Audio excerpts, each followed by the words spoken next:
Saya mulai saja ya Bapak Ibu untuk mempersingkat waktu. Assalamualaikum warahmatullahi wabarakatuh.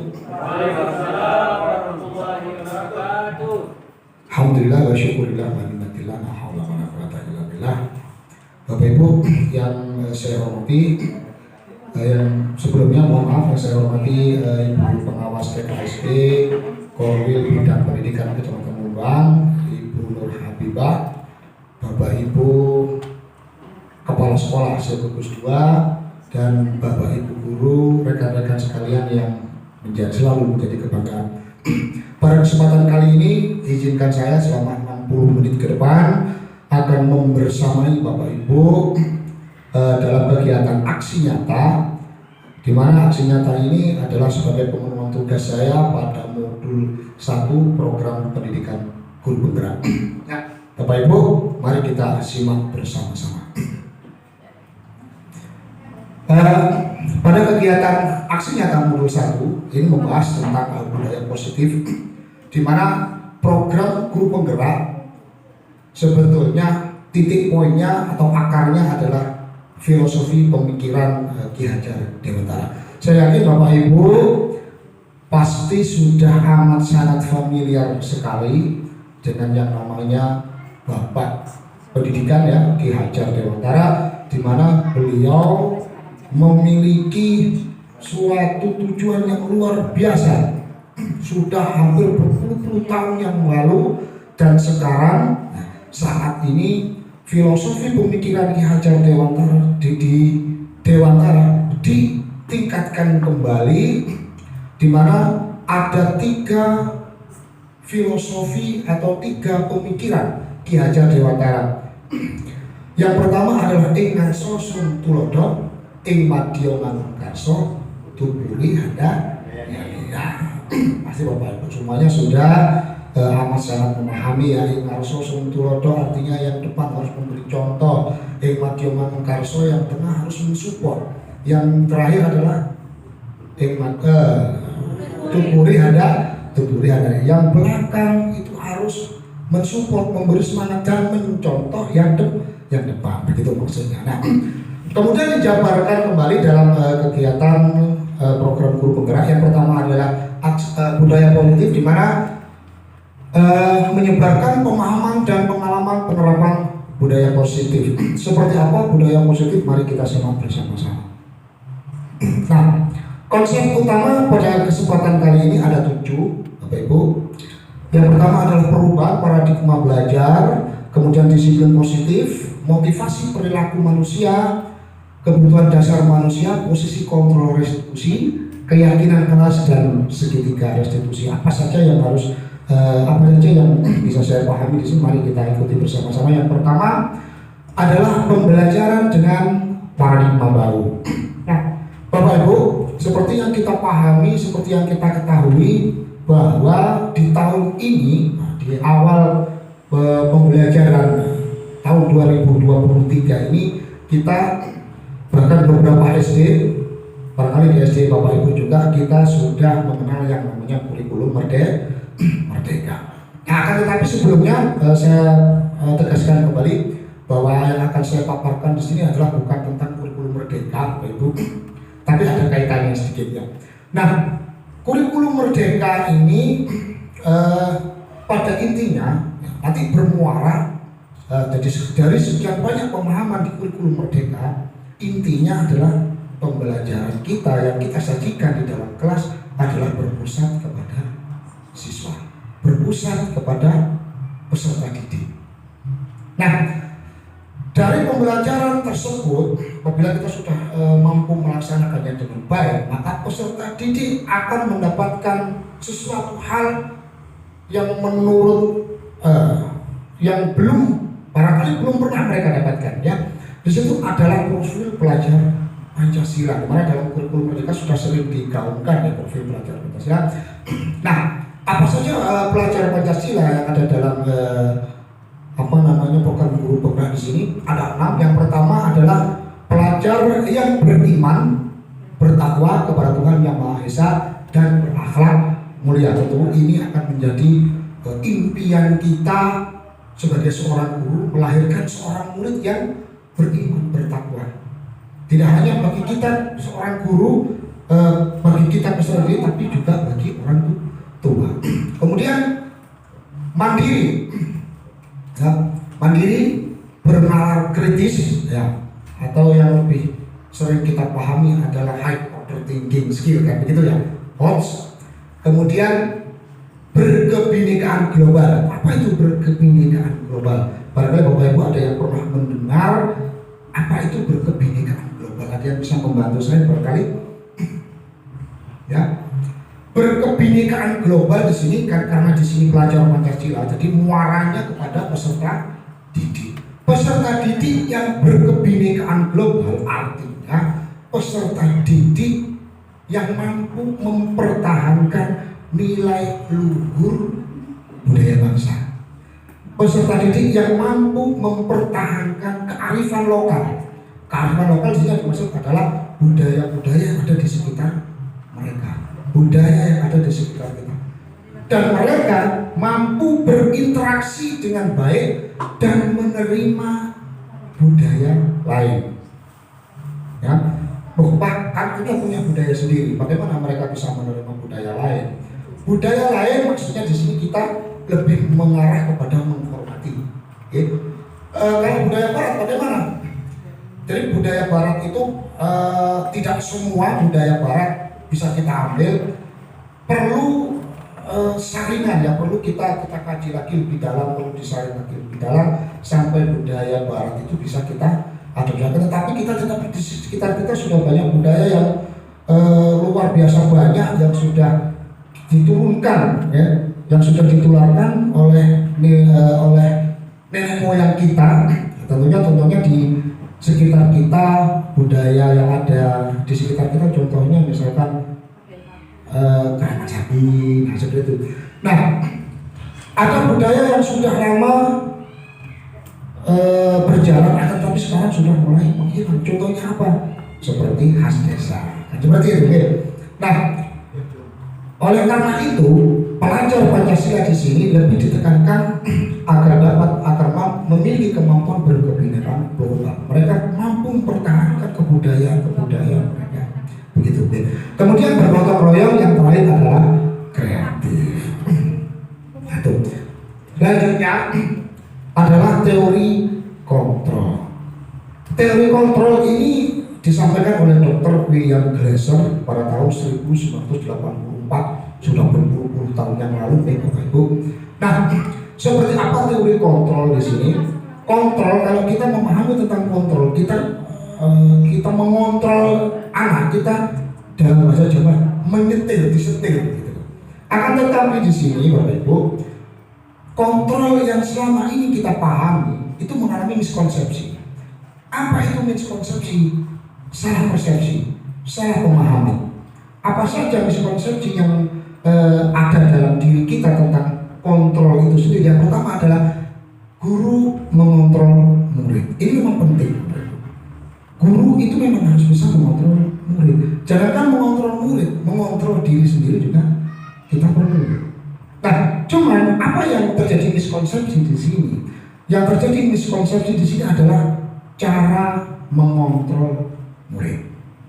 Nah, mengontrol, nanti kita akan simak lebih dalam lagi bagaimana cara mengontrol murid. Ya, tentunya mengontrol murid ketika mereka melakukan kesalahan misalkan berkelahi dan sebagainya.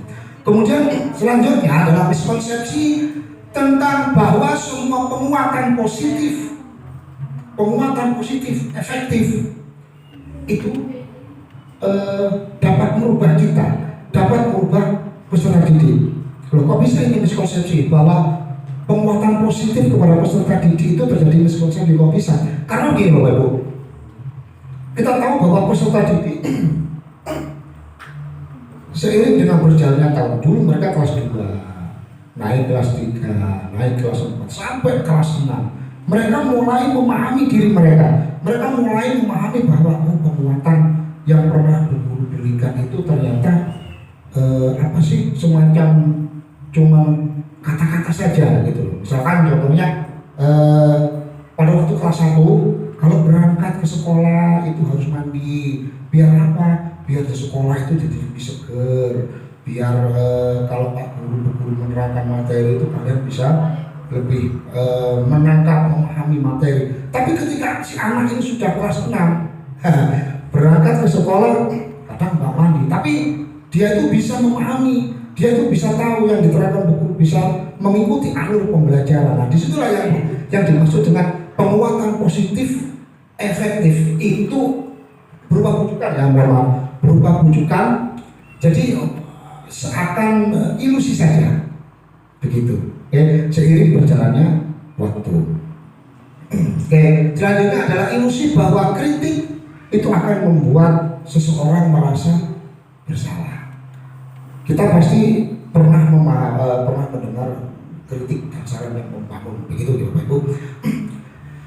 Menggunakan kritik dan rasa bersalah untuk mengontrol murid menuju pada identitas gagal. Jadi kritikan ini, kritik dan saran ini tidak bisa dipisahkan. Kritik dan saran ini adalah satu kesatuan Bapak Ibu. Kritik dan saran itu tujuannya untuk membangun, bukan untuk membuat seseorang merasa bersalah. Oleh karena itu wajib bagi kita memilih bahasa yang ketika kita sampaikan kepada orang lain, sehingga orang lain tersebut tidak merasa bersalah. Begitu. Ya. Selanjutnya adalah ilusi bahwa orang dewasa memiliki hak untuk memaksa. Ini terkadang seringkali kita ada dalam diri kita. Maksudnya memaksa di sini memaksa anak-anak kita di sekolah atau seperti ini. Jadi banyak orang dewasa yang percaya bahwa mereka memiliki tanggung jawab untuk membuat murid berbuat hal-hal tertentu sesuai dengan keinginan kita. Ya. Lebih cenderung kepada memaksa. Oleh karena itu makanya dalam kurikulum merdeka seperti yang saya sampaikan di awal tadi, bahwa pendidikan itu berpusat kepada murid. Dalam arti kata lain, mereka diberikan kebebasan apa yang mereka mau. Selama itu dalam konteks yang baik, tertuang dalam tujuan pembelajaran kita, mari kita dukung. Jadi bukan untuk memaksa, begitu Bapak Ibu. Nah, oke, itu tadi yang pertama. Berubah dari paradigma itu pemikiran, baru paradigma stimulus respon kepada pendekatan teori kontrol. Seperti apa teori kontrol? Nanti kita akan belajar lebih dalam lagi. Yang kedua adalah disiplin positif. Nah, saya rasa Bapak Ibu di poin kedua ini ya, disiplin positif, Bapak Ibu saya yakin sudah sering sekali menerapkan, menjelaskan kepada peserta didik disiplin positif. Seperti apa disiplin positif? Disiplin positif kalau kan dari kata disiplin ya, kita patuh, positif ya sesuatu hal yang baik. Lalu apakah ada disiplin negatif? Ada. Ada disiplin positif, ada disiplin negatif. Contohnya apa? Misalnya disiplin negatif seperti ini. Kamu kalau tidak, misalnya di rumah, contoh ya, ketika putra putri Bapak Ibu di rumah harus mengaji, tapi dia tuh tidak mau mengaji, entah alasannya apa. Akhirnya Bapak Ibu mengucapkan seperti ini, kamu harus mengaji. Kalau kamu tidak mengaji, saya pukul kaki kamu nanti sampai luka. Nah, itu disiplin negatif. Mengajarkan disiplin yang menjadi negatif apa? Karena di dalamnya ada ancaman, ada ultimatum, apalagi sampai ancamannya itu mengarah kepada hal-hal yang berbau verbal, kekerasan. Kamu kalau tidak mau mengaji ketemu bapak di kantor, seperti itu. Mengajarkan suatu hal yang disiplin baik, tapi negatif karena ada ancaman.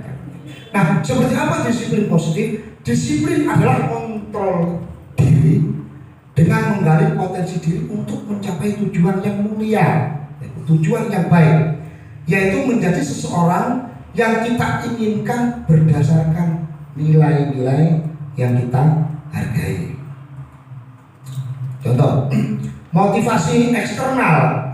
Disiplin positif ini ada dua motivasi untuk melakukan disiplin positif. Yang pertama, motivasi eksternal ya. untuk menghindari hukuman.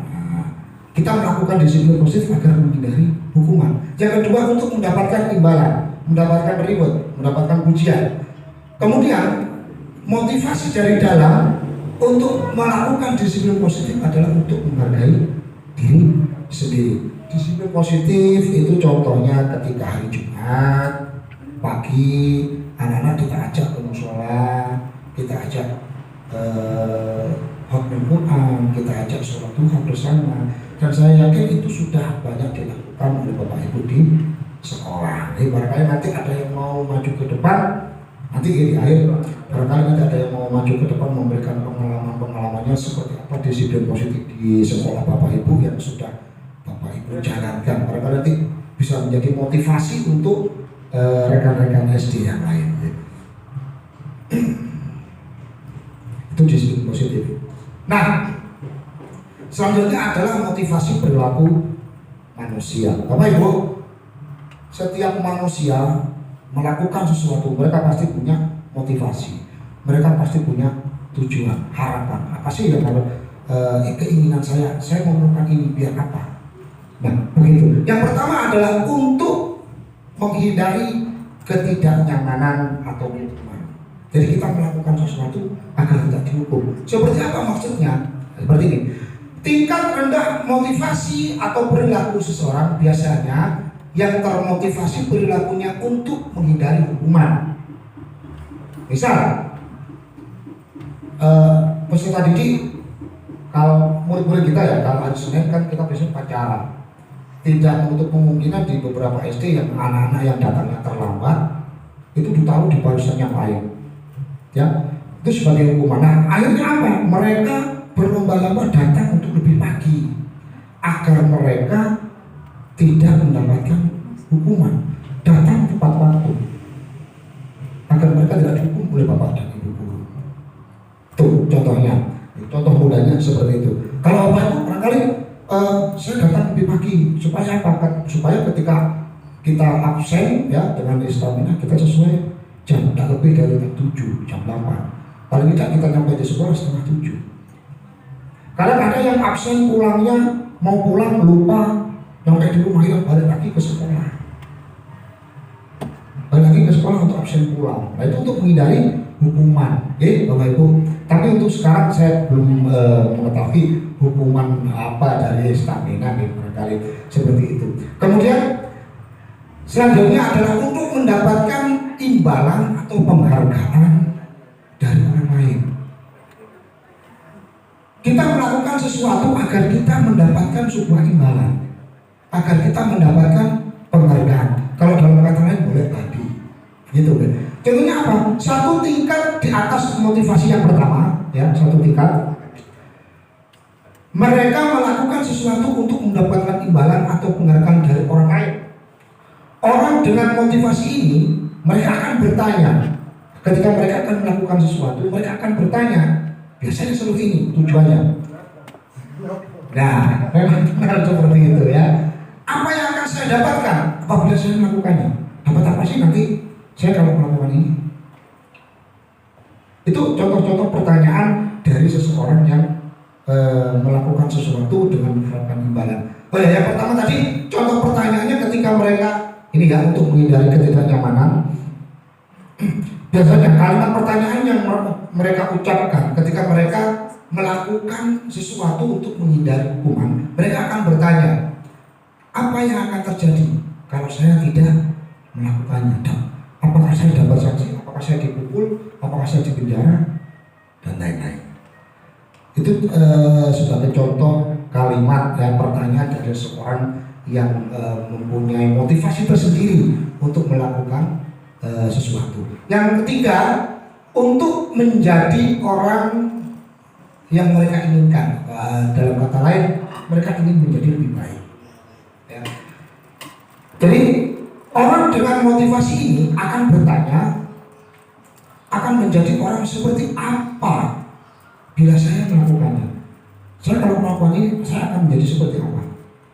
Apakah ada sesuatu yang baik? Apakah merugikan untuk saya atau sebaliknya? Jadi mereka melakukan sesuatu karena nilai-nilai yang mereka yakini itu akan dihargai. Dan mereka melakukannya karena mereka ingin menjadi orang yang melakukan nilai-nilai mereka yang mereka yakini. Jadi tergantung Bapak Ibu. Bapak Ibu mau setiap melakukan motivasi di sini kita bisa menjadi sebuah gambaran kita ini melakukan sesuatu, kita bekerja itu motivasinya apa? Setiap hari berangkat ke sekolah, mengajar peserta didik, menghadap Bapak Kepala Sekolah, absen, semua yang kita lakukan setiap hari itu Bapak Ibu motivasi yang mana ya? Dan ini contoh saja ya, ini contoh motivasi perilaku manusia yang sudah saya susun. Ada 3. Selanjutnya, nah di sini dari motivasi yang sudah saya sampaikan tadi, kita sampai kepada hukuman dan penghargaan. Bapak Ibu pernah tidak berpikir bahwa penghargaan itu sebetulnya ada hukuman? Penghargaan yang diberikan kepada saya mendapatkan penghargaan. Bapak Ibu tidakkah pernah berpikir bahwa penghargaan yang saya dapatkan ini ada hukuman untuk saya? Ada yang Bapak mungkin ada yang sudah mampu bernalar ya, mampu berpikir bahwa penghargaan itu adalah hukuman. Seperti apa contohnya? Kok bisa penghargaan ini bisa menjadi hukuman? Jadi ketika seseorang itu mendapatkan sebuah penghargaan, akan timbul akan timbul rasa bahwa kita ini yang terbaik. Itu yang pertama dari diri kita. Akan timbul rasa, tidak menutup kemungkinan ketika kita mendapatkan sebuah penghargaan akan mempunyai rasa bahwa saya ini yang terbaik. Dan ketika melihat orang-orang di sekitar kita, apa yang ada dalam pikiran kita, saya lebih baik dari mereka. Dan mereka kalau dibandingkan dengan saya masih di atasnya. Sepertinya itu adalah hukuman, Bapak. Dari pikiran-pikiran, pola pikir yang semacam itu, kita akan menjadi terlena. Begitu kalau dalam bahasa peribahasa, barangkali kacang lupa kulitnya lah, seperti itu. Nah, di samping itu Bapak Ibu, unsur dari luar itu akan mulai berdatangan ketika kita mendapatkan sebuah penghargaan. Contoh, ketika ada seorang tetangga kita mendapatkan reward, mendapatkan undian, misalkan undian bank, dapat mobil baru, kemudian kita pasti punya perasaan ingin, ya saya juga ingin dapat mobil baru. Dari keinginan yang rasa keinginan yang begitu tinggi, rasa ingin kita yang begitu besar, akhirnya timbul rasa iri dan dengki. Jadi yang mendapatkan mobil tadi itu sebenarnya dihukum, dihukum dengan rasa-rasa iri dan dengki oleh tetangga tadi. Oke, jadi oleh karena itu mari kita introspeksi diri ketika apapun yang kita dapatkan, penghargaan apapun yang kita dapatkan, baik itu reward ataupun hadiah dan lain sebagainya, mari kita introspeksi diri agar tidak menjadi hukuman bagi kita semua. Nah, hukuman ini bersifat tidak terencana, Bapak Ibu, atau tiba-tiba. Hukuman yang diberikan bisa berupa fisik maupun psikis. Murid atau anak tersakiti oleh sesuatu perbuatan atau kata-kata. Contoh misalnya begini ya, hukuman ketika si anak ini tidak sengaja menjatuhkan barang milik Bapak Ibu yang ada di meja. Betul, Bapak Ibu menaruh HP itu ya. Nah, si anak ini mau menyodorkan bukunya agar dinilai, tapi mereka tidak sengaja menjatuhkan HP. Dan refleks keluar dari mulut kita, kamu ini nakal. Nah, itu sebuah hukuman, itu termasuk sebuah hukuman, Bapak Ibu. Karena apa? Karena itu akan mempengaruhi psikis si anak, padahal dia tidak sengaja. Nah, butuh klarifikasi untuk melakukan sebelum menghukum kita butuh mengklarifikasi, maksudnya seperti itu. Sebelum menghukum kita butuh mengklarifikasi, kita butuh interaksi dengan seseorang. Ya, tetapi hukuman di sini yang bersifat psikis. Ini kadang juga kalau saya dulu waktu masih sekolah SMA, karena memang saya dulu anak IPS dan saya memang nakal dulu. Sering sekali saya dapat mendapatkan hukuman secara fisik, tapi bukan berarti secara dipukul, ditendang dan lain-lain. Contohnya misalkan disuruh baris di depan, hormat kepada bendera dan lain-lain. Itu ciri khas hukuman. Akan tetapi Bapak Ibu, hukuman di sini merupakan tindakan terakhir bagi kita ketika kesalahan anak tersebut amat fatal. Katakanlah kesalahan tersebut besar sekali, puncaknya sudah, baru kita bisa menghukum. Ya. Terus apa yang harus kita lakukan sebelum kita hukum? Nanti ada yang namanya restitusi, konsekuensi dan lain sebagainya. Mari kita simak. Selanjutnya adalah konsekuensi. Konsekuensi ini sudah terencana atau sudah disepakati dan sudah dibahas, disetujui oleh murid dan guru. Dari konsekuensi, sebelum kita melakukan konsekuensi, kita membuat yang namanya seperti yang disampaikan oleh Bu Habibah tadi adalah kesepakatan keras. Nah, akan tetapi dalam program guru bergerak ini kita lebih mengenalnya dengan sebutan keyakinan keras. Jadi misalkan pada waktu anak mengerjakan soal ujian, ada yang ketahuan menyontek, kita panggil, kita ajak duduk bersama, kenapa kamu menyontek? Tidak boleh kita langsung menghukum. Ya, tidak boleh kita langsung. Hukuman ini paling puncak sudah mentok. Sebelum hukum kita lakukan yang namanya kita tarik konsekuensi. Lalu kamu tahu apa yang kamu lakukan tadi? Tahu apa yang kamu lakukan tadi? Mencontek. Kamu tahu nggak menyontek itu salah? Boleh nggak menyontek? Nggak boleh.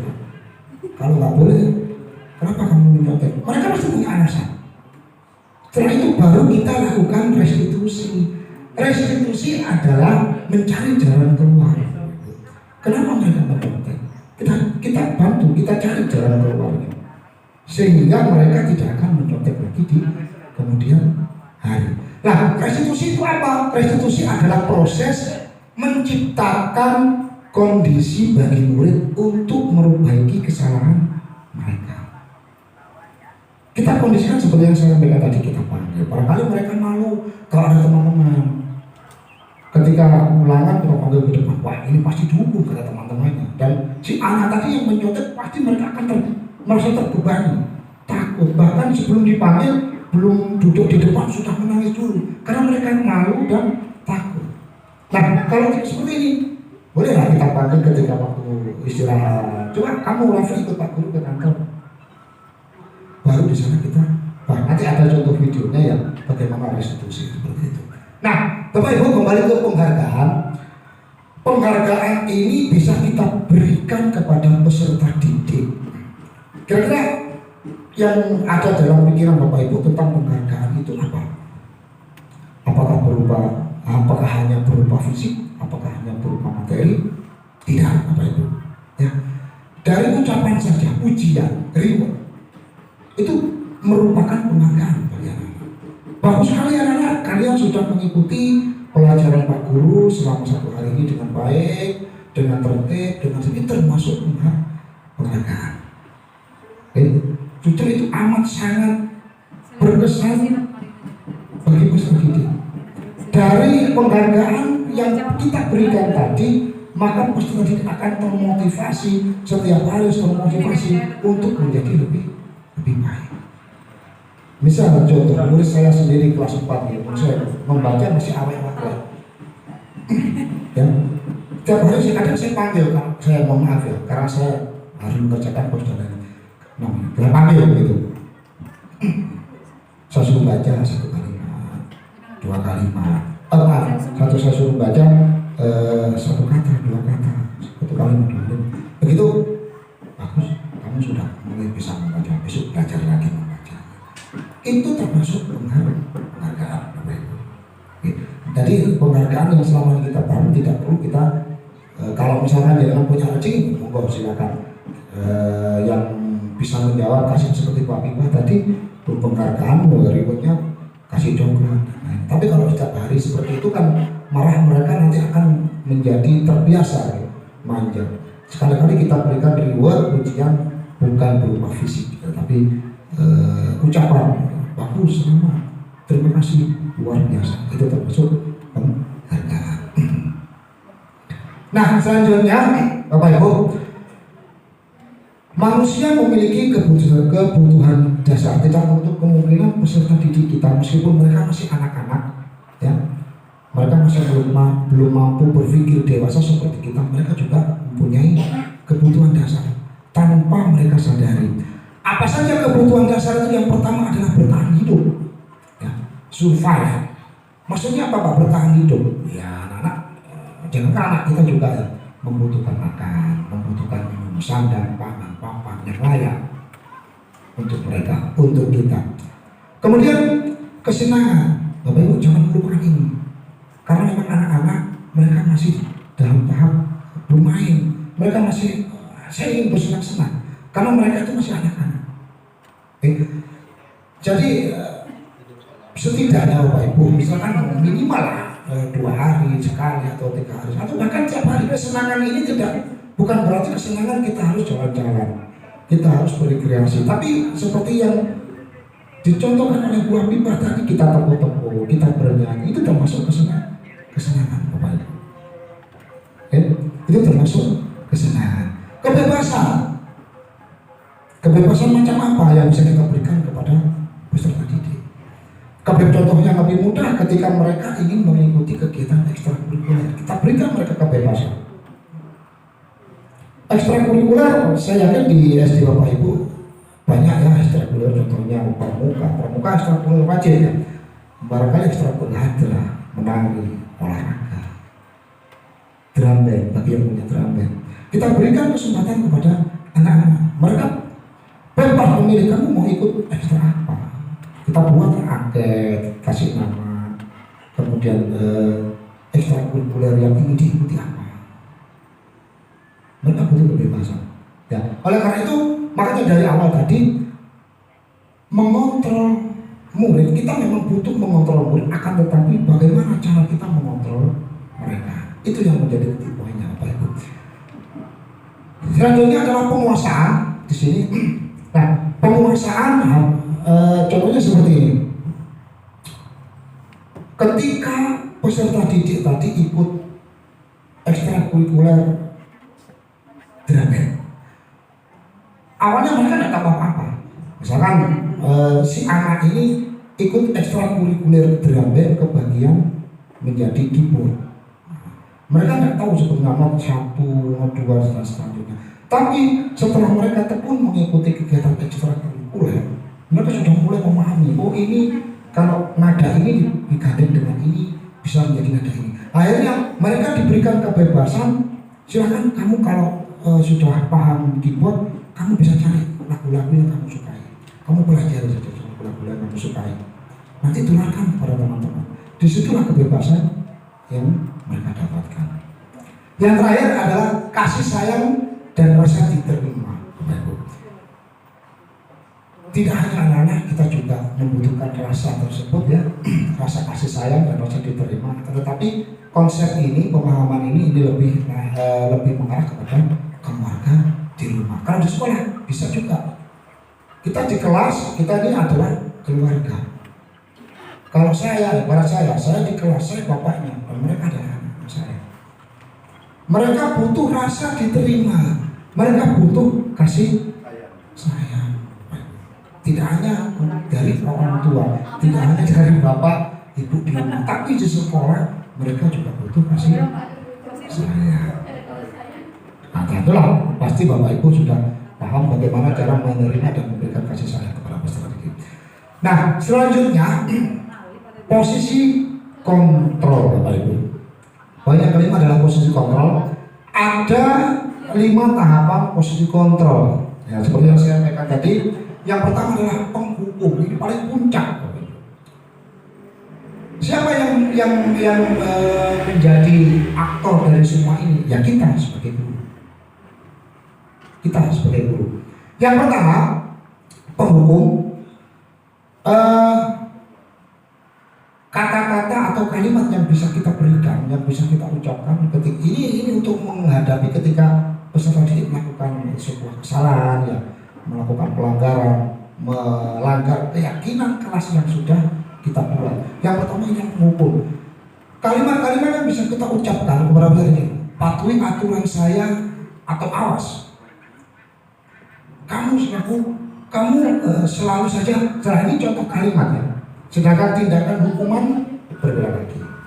Dan saya rasa hukuman ini di setiap kelas, jangan setiap kelas pasti berbeda karena setiap kelas mempunyai jenjang sendiri. Tidak mungkin seperti anak kelas 1 kita suruh hukuman ya, kita suruh menulis saya berjanji tidak mengulanginya lagi itu suruh menulis 2 lembar halaman penuh. Anak kelas 1 suruh seperti itu, ya tidak mungkin. Tapi kalau anak kelas 6 bisa jadi mereka mampu menulis dari pagi lah sampai jam 10 baru selesai. Jadi kita sesuaikan takarannya. Sekalipun kita menghukum anak, kita sesuaikan takarannya. Begitu. Kemudian yang selanjutnya adalah membuat merasa bersalah. Saya tulis ya, bukan membuat tapi pembuat rasa bersalah. Ketika peserta didik melakukan pelanggaran, ya, melakukan kesalahan, kita buat mereka itu merasa bersalah terlebih dahulu. Kita konfirmasi. Ya. Apa efeknya dari sini Pak, membuat merasa bersalah? Karena ketika kita membuat mereka itu merasa bersalah, mereka akan termotivasi untuk tidak melakukannya lagi. Kalau masih kita ulangi terus, seperti terus ulangi, lama-lama mereka akan menjadi ada efek jerah di dalamnya ya. Contohnya apa kalimat-kalimat yang bisa kita ucapkan? Yang pertama, ibu sangat kecewa. Ibu sangat kecewa sekali dengan kamu. Atau Pak Guru kecewa sama kamu. Gimana coba? Kalau orang tua kamu tahu kalau kamu seperti ini. Nah itu efeknya itu luar biasa sekali pada peserta didik ya. Memang kalau kita sebagai guru tidak bisa dibandingkan murid sekarang dengan murid zaman dulu ya, itu amat sangat berbeda sekali. Kalau dulu di kampung sudah jadi baik, di kampung sudah satu anak tidak bisa perkalian yang lain tutup kepala, tutup. Besok apa semua, tapi kalau anak sekarang berbeda.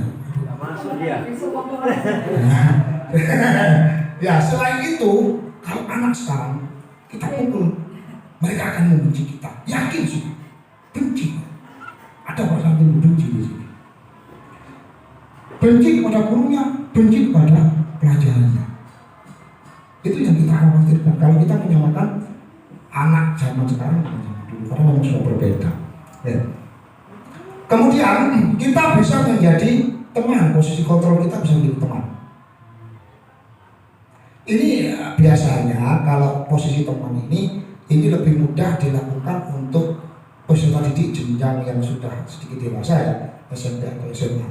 Contoh misalkan begini, ayo bantulah demi Bapak. Misalkan anak-anak itu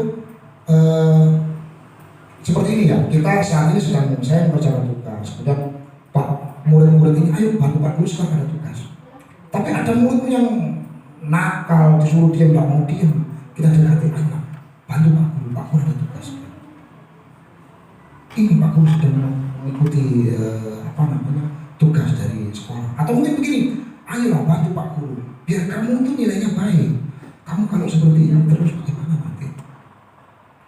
Disuruh mengerjakan tugas, tak mengerjakan tugas, PR tak pernah dikerjakan. Bantu Pak Guru, kerjakan PR-nya, biar kamu dapat nilai bagus, biar kamu ada tambahan nilai. Seperti itu, Bapak Ibu. Kemudian yang selanjutnya adalah pemantau. Ya, kurang 15 menit. Oke. Selanjutnya adalah pemantau, Bapak Ibu. Jadi contoh kalimat atau kata-kata yang mengarah kepada pemantau adalah apa yang telah kamu lakukan. Yang kedua, sanksi atau konsekuensinya apa. Jadi misalnya begini, kelihatan seperti yang saya contohkan tadi di belakang sendiri waktu mengerjakan ujian jangan contek. menyontek buku, menyontek teman. Tak amati terlebih dahulu. Setelah itu kita panggil. Coba, pemantau ini maksudnya apa? Biar kita tuh tahu, kita tuh merangsang peserta didik. Mereka itu, kamu tahu nggak kalau yang kamu lakukan itu salah? Kita panggil. Coba, Pak Guru lihat apa yang kamu lakukan? Apa yang kamu lakukan barusan? Mencontek. Kamu tahu nggak kalau mencontek itu nggak boleh? Lalu konsekuensinya apa? Nah, jadi seperti itu. Oke. Nanti saya beri contoh, ada videonya lengkapnya nanti di belakang. Yang terakhir adalah manajer. Manajer bukan berarti kepala sekolah di sini Bapak Ibu, enggak. Kita juga bisa menjadi manajer di dalam kelas ya. Contohnya adalah jika kamu meyakininya, apa kamu bersedia memperbaikinya? Ini ada kaitannya dengan keyakinan kelas. Maksudnya meyakini kesepakatan kelas atau keyakinan kelas. Keyakinan kelas bisa Bapak Ibu susun. Nanti juga akan saya jelaskan bagaimana membuat keyakinan kelas. Bisa Bapak Ibu susun. Keyakinan kelas tadi itu harus Bapak Ibu harus Bapak Ibu konsultasikan kepada Bapak Kepala Sekolah, Ibu Kepala Sekolah, rekan mengajar, dan yang lebih penting lagi dimusyawarahkan dengan peserta didik. Tidak, keyakinan kelas tidak boleh ada satupun yang memberatkan peserta didik. Nah, begitu. Ini tentang 5 posisi kontrol. Oke, Bapak Ibu. Selanjutnya kurang 1 poin ya, ini masih ada 7 yang lain. Yang keenam adalah keyakinan kelas. Bagaimana cara menyusun keyakinan kelas? Yang pertama, ini contoh prosedur pembentukan keyakinan sekolah atau keyakinan kelas yang sudah saya susun. Ya, di sini ada yang sudah saya susun di sini, mempersilahkan warga sekolah. Kalau misalkan tidak ada warga sekolah tidak apa-apa, cukup guru, rekan guru, kepala sekolah atau peserta didik, atau yang lebih simpel lagi cukup Bapak Ibu dengan peserta didik menyusun kepala sekolah, menyusun konsep keyakinan kelas sekolah, mencatat semua masukan-masukan dari murid di papan tulis atau di kertas agar mudah dilihat. Jadi kesepakatan kita tuju kita tulis, kemudian kita tawarkan. Kita setuju dengan ini anak-anak, dan keyakinan kelas ini yang sudah kita sepakati, yang sudah kita yakini tidak boleh dilanggar. Sebetulnya kita sudah banyak kita sudah punya keyakinan kelas, kita sudah punya kesepakatan kelas. Akan tetapi jarang kita tuliskan di dalam kelas, gitu. Atau kalau dulu saya pernah buat, kalau dulu saya pernah buat, cuman karena sering sekarang kemarin pada waktu PPG dan lain sebagainya, jadi belum buat. Mungkin setelah ini saya mau buat seperti anjuran dari Bu Habib. Nah, aturan-aturan kelas atau keyakinan kelas itu lebih baik kita cetak, kemudian kita tempel di kelas. Jadi mereka tahu, mereka tiap hari akan membaca, mereka tiap hari akan ini iya, tidak boleh melanggar ini. Ini poin ke-16 ini, mencontek pada waktu belakang tidak boleh. Ya, menyontek kalau ketahuan adalah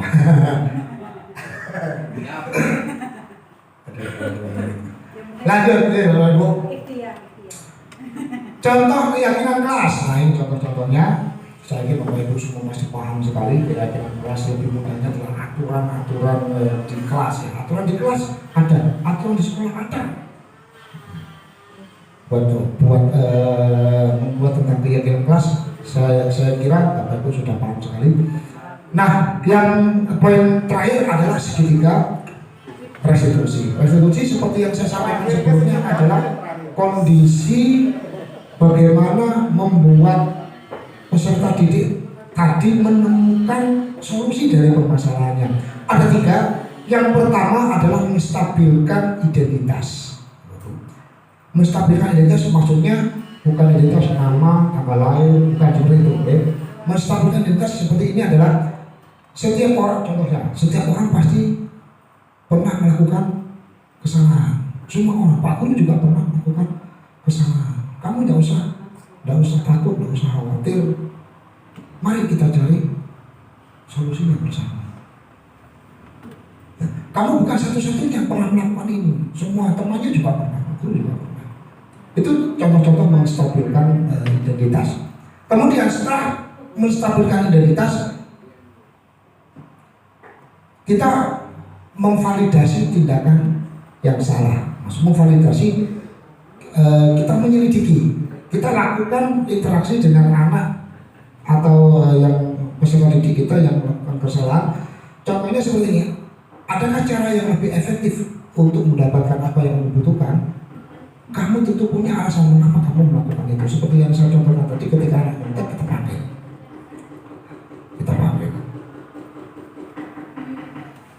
kita validasi, kenapa sih kamu menyontek? Atau mungkin pada waktu upacara tidak membawa topi, kita panggil, kamu kenapa kamu membawa topi?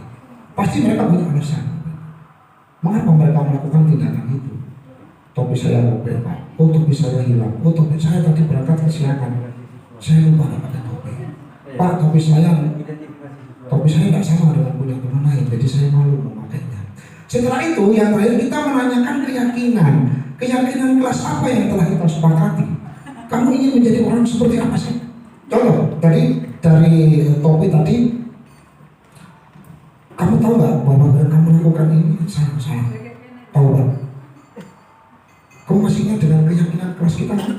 Kalau tidak ingat, kita ingatkan keyakinan kelas kita yang pertama.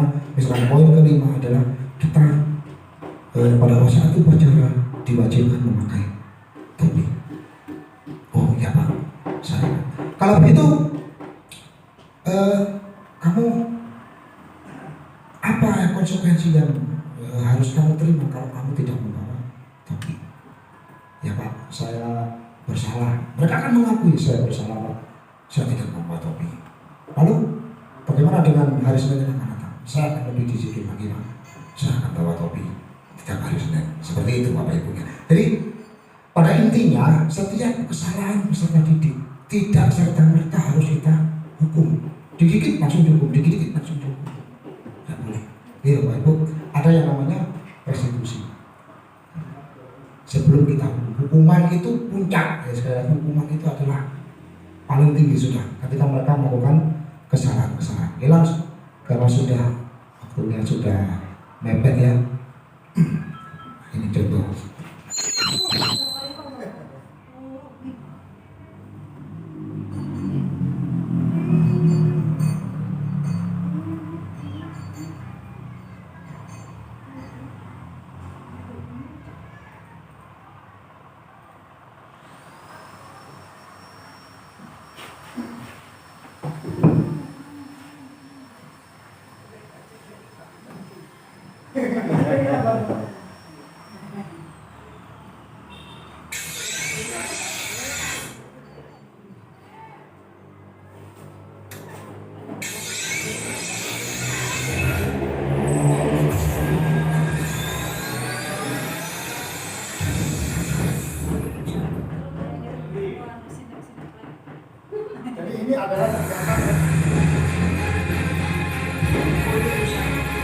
Ini adalah contoh kegiatan hasil dari segitiga restitusi yang bisa saya terapkan kepada peserta didik.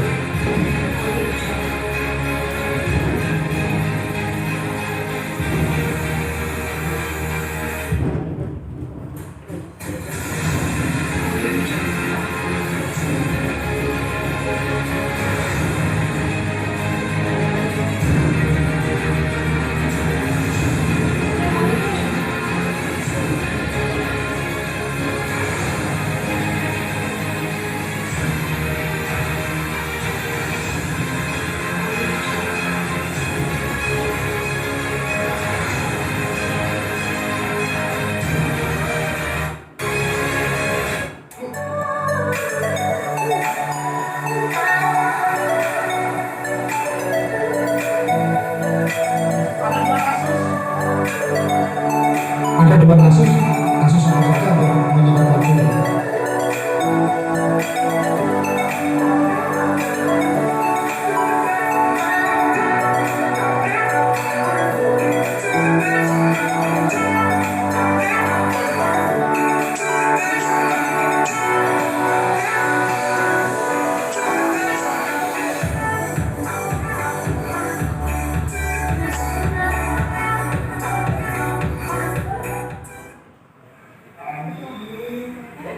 Oke, jadinya ceritanya pada saat ujian. Soal sudah terbuka, hari ini kita ujiannya ada jadi upaya. Silakan soalnya dikerjakan, baca baik-baik, jangan sampai ada yang mencontek. Saya belajar dari upaya. Silakan mulai kerjakan.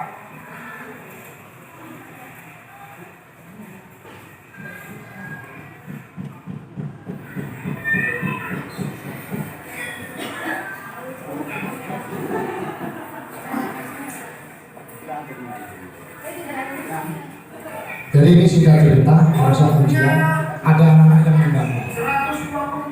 Jadi pada waktu selesai mengerjakan soal waktu sudah habis mereka belum selesai mengerjakan soal karena mereka sibuk menggambar. Ada dua anak.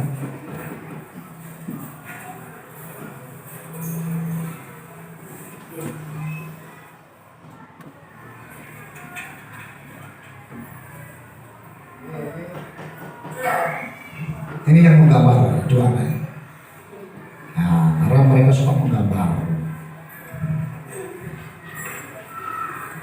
Kalau ada yang tidak paham, silakan boleh ditanyakan maksud soalnya ya.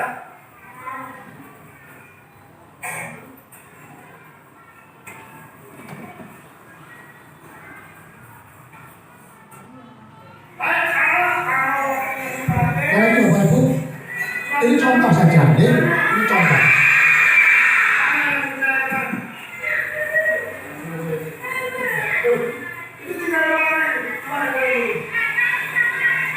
Kenapa belum selesai ini?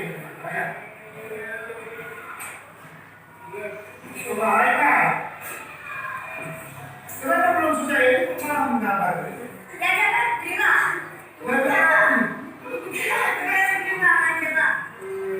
Jadi, karena sekarang ini kan waktunya mengerjakan soal manusia. Kenapa kamu menggambar? Jadi seperti itu ya. Nah, jadi Haikal, jadi Pak Guru tidak mencari siapa yang bisa. Ini menstabilkan identitas. Jadi coba sekarang Pak Guru tanya sama. Itu tadi yang saya ucapkan adalah menstabilkan identitas. Jadi, yang kalian lakukan tadi usaha, jadi kamu masih ingat dengan keyakinan yang sudah kita sepakati? Coba keyakinan keras yang sudah kita sepakati, kamu ingat apa? Harus? Kan berarti tidak boleh mengalah dan terus karena kalau yang salah Setelah mereka memahami kesalahan mereka,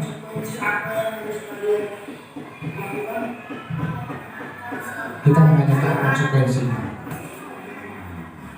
mengerjakan melanjutkan soalnya ya, melanjutkan soal pada waktu jam sekarang jam istirahat. Mau mengerjakan melanjutkan pekerjaan yang jam istirahat? Mau. Kira-kira kalian sudah berjanji nggak? Mau berjanji nggak? Mengulanginya lagi atau tidak mengulanginya lagi? Berjanji ya? Tidak ulangi lagi ya? Silakan kembali ke meja dikerjakan bersama.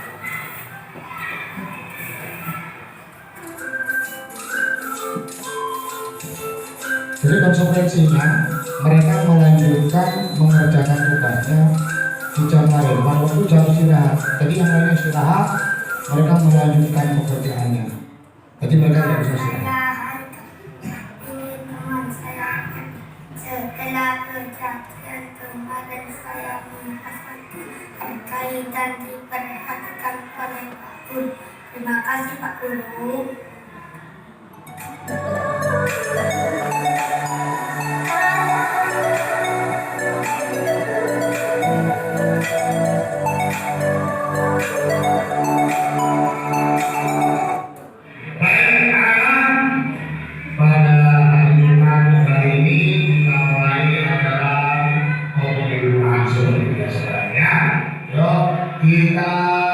Oh ya, dulu ya. Assalamualaikum warahmatullahi wabarakatuh.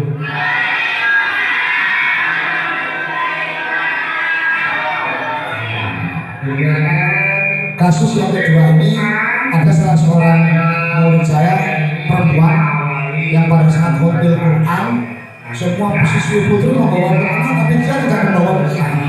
Jadi murid saya ini tidak bisa mengikuti kegiatan sholat duha bersama.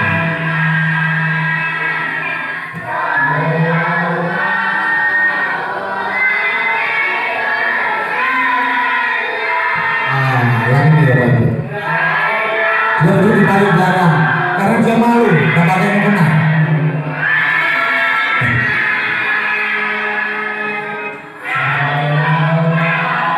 Ketika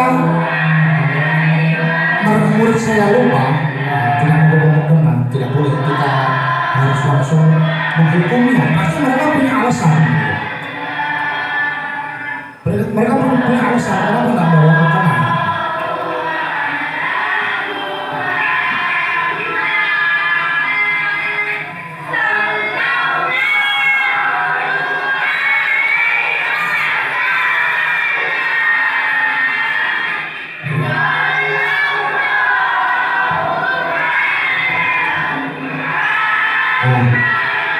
Jadi si anak ini berusaha saya ajak ke ruangan lain untuk saya validasi tindakan.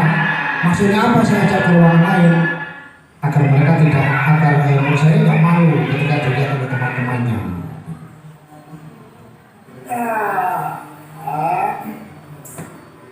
Jadi maksud Pak Guru tidak diajak ke ruangan ini, Pak Guru mau tanya-tanya. Nah, tidak, kenapa tidak bawa teman? Kan sekarang waktunya jadi semua siswi putri itu bawa semua, bawa semua. Karena bawa semua itu wajib sekarang ya. Nah terus kita di rumah. Kok nggak dibawa? Ternyata menurut saya ini tadi berangkatnya kesiangan, jadi pernahnya lupa nggak dibawa. Berangkat kesiangan. Jadi anak-anak tidak membawa sesuatu, mungkin itu buku atau mungkin yang lain, bukan bermaksud membangkang Ibu. Di mereka pasti punya alasan. Mereka pasti punya alasan. Dan itu pasti ada jalan keluar. Tidak harus langsung menghukum. Ingat nggak dengan kesepakatan kelas kita? Ingat ya? Nah, kalau ingat, kira-kira solusi apa coba dari permasalahan yang kita lakukan? Kita jadi tidak mengulangi lagi itu. Jadi kita berjanji tidak mengulangi lagi, tidak juga mau lebih disiplin ya, benar ya. Nah, terus ini biar tidak bisa sholat duha, setelah ini Pak Guru pinjamkan mukena milik temannya. Kita mau ya? Nah, ayo. Jadi solusinya namanya beda ya. Solusinya tidak saya pinjamkan mukena milik temannya. Supaya apa? Supaya tidak bisa namanya beda ya. Supaya bisa sholat sholat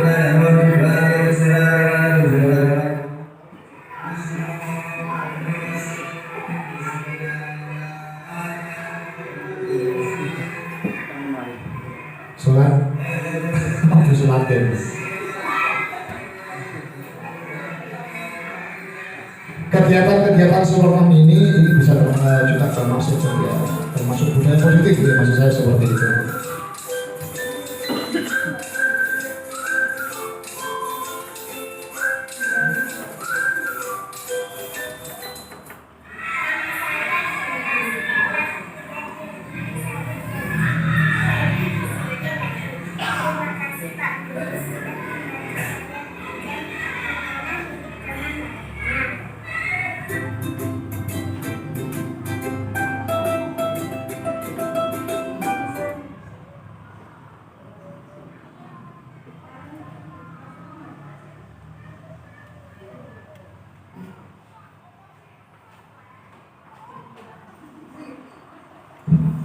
Ya, Bapak Ibu, lebih lengkapnya, lebih singkatnya seperti itu ya. Jadi sekali lagi saya sampaikan kepada Bapak Ibu, apapun kesalahan murid kita, peserta didik kita, pelanggaran yang sudah mereka buat, mereka pasti punya alasan. Ya, jadi kelupaan tidak membawa sepatu bukan berarti mereka itu menantang kita sebagai guru, bukan membangkang kepada kita. Saya rasa tidak seperti itu. Pasti ada alasan. Jadi butuh kita itu melakukan yang namanya klarifikasi. Yaitu salah satunya dengan yang namanya tadi validasi tindakan. Nah, jadi semacam itu tentang segitiga restitusi. Baik Bapak Ibu, di penghujung acara, jadi dengan berakhirnya video yang sudah saya sampaikan tadi, maka juga materi yang saya sampaikan pada kesempatan kali juga sudah tuntas. Barangkali Bapak Ibu ada yang mau maju ke depan untuk bercerita atau berbagi tentang pengalaman pernah melaksanakan restitusi. Sekalipun Bapak Ibu sebelumnya belum memahami tentang restitusi itu apa, validasi tindakan itu apa, keyakinan kelas itu apa. Ada? Monggo, silakan. Tidak ada? Kalau tidak ada, ya sebetulnya Bapak Ibu sudah pernah melakukan itu semua, ya. Amat sangat yakin saya, kalau Bapak Ibu juga di sekolah pasti dihadapkan dengan permasalahan peserta didik. Okay? Baik Bapak Ibu, terima kasih saya ucapkan atas perhatian dan kerjasamanya pada kesempatan kali ini. Bapak Ibu, saya akhiri. Assalamualaikum warahmatullahi wabarakatuh.